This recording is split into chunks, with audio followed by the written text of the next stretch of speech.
Merci. Merci beaucoup, Monsieur Beaune, de nous rappeler que les boucs ne sont pas des moutons et peuvent riposter et attaquer aussi. Alors, voilà. Alexa Conradi, vous êtes la dernière à vous adresser à nous. Alors, on comprend évidemment que la défense des services publics, ça va profiter directement aux quelques 74% de femmes qui travaillent dans les secteurs publics et parapublics, mais c'est beaucoup plus large que ça. Et je pense que pour les Québécoises, en général, travailleuses, mères de famille, proches aidantes, il y a vraiment là un enjeu extrêmement crucial. Tout à fait. Je pensais au mot fonction publique, le service public.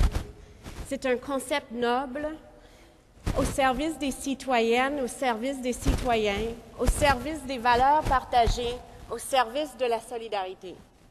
Mais c'est un concept qui a été mis à mal ces dernières années, dévalorisé par des gouvernements, notamment en attaquant les travailleuses et les travailleurs du secteur public, par une approche technocratique où les consignes sont de protéger l'État des besoins d'une population vue comme étant irresponsable et trop en demande, par des coupes de salaire dans les années 80, par des coupes de postes et la mise à retraite depuis le déficit zéro, par la privatisation insidieuse des services publics, par l'introduction d'une logique marchande aux services publics, par la rationalisation des services.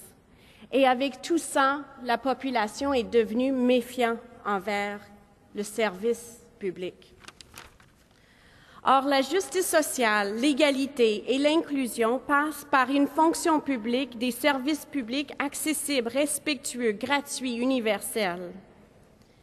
Il y a 40 ans, la commission Byrd, qui est une commission qui avait pour but de regarder de quelle façon assurer l'égalité pour les femmes dans la société canadienne, a identifié quelque chose de clé et qu'on a perdu ces dernières années. Cette commission-là a identifié le fait que si l'égalité, un jour, allait fonctionner, allait être une chose réelle pour les femmes, il fallait partager les responsabilités traditionnellement portées par les femmes au niveau de l'éducation, au niveau des soins portés aux enfants, à la famille, à la communauté et aux personnes vieillissantes.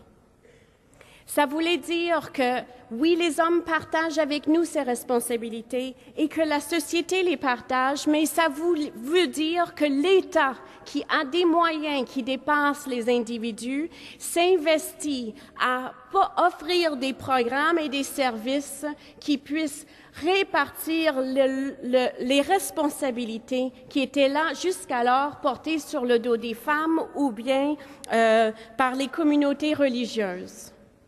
Mais l'avantage de les faire porter par un service public, c'est qu'on sait à ce moment-là, ce n'est pas les services qui sont jugés pour les bons et les mauvais pauvres, ou bien les mères nécessiteuses, ou bien sur un jugement quelconque, mais parce que tu es un citoyen ou une citoyenne et tu as le droit à des services universels et gratuits.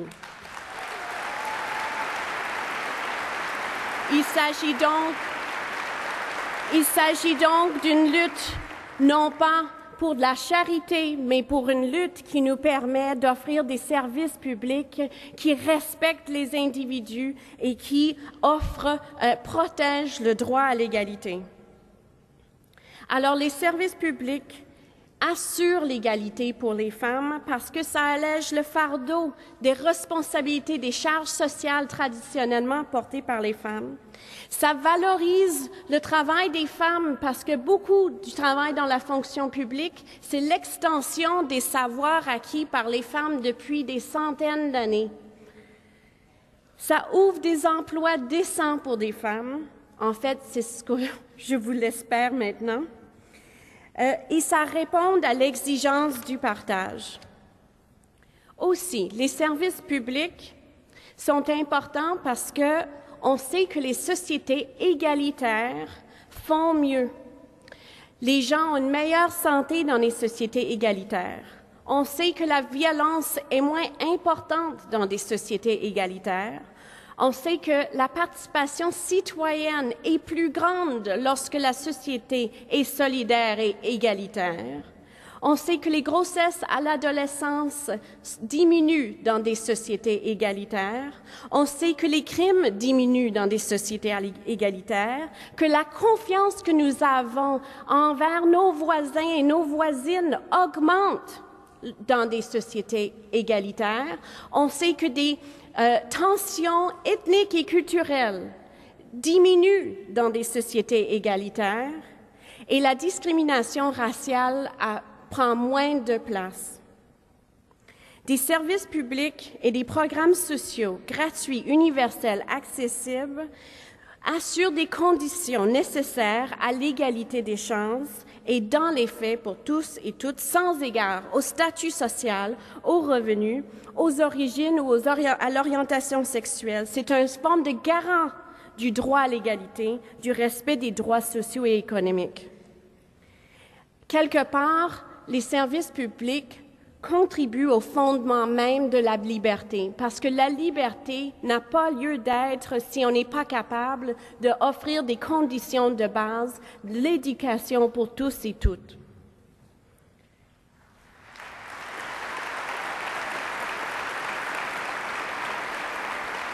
Lorsqu'on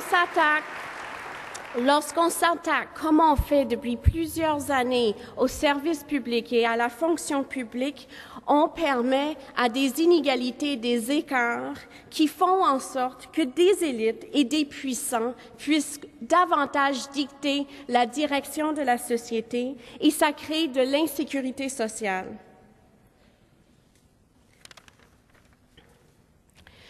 Votre lutte est une lutte en ce moment pour revaloriser la fonction publique et le service public. Sachez que c'est aussi la lutte du mouvement des femmes.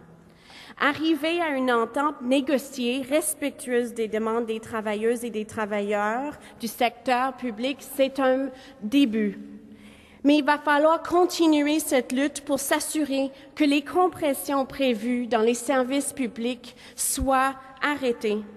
On a besoin de lutter contre la tarification, la privatisation, la sous-traitance, la précarisation et la marchandisation du bien commun.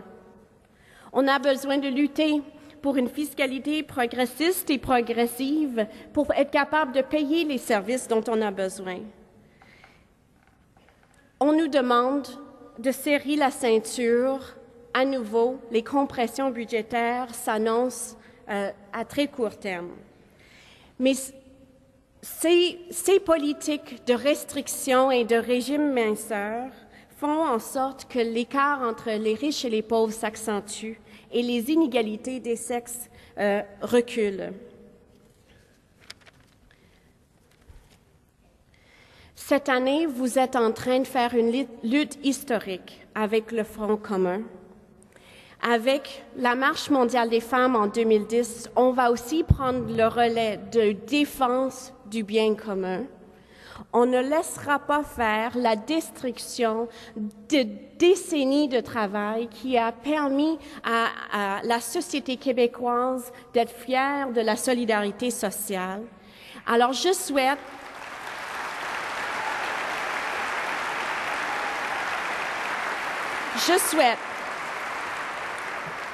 que dans 10 ans et dans 15 ans, tout le monde va se rappeler de 2010 comme étant l'année où le vent a tourné.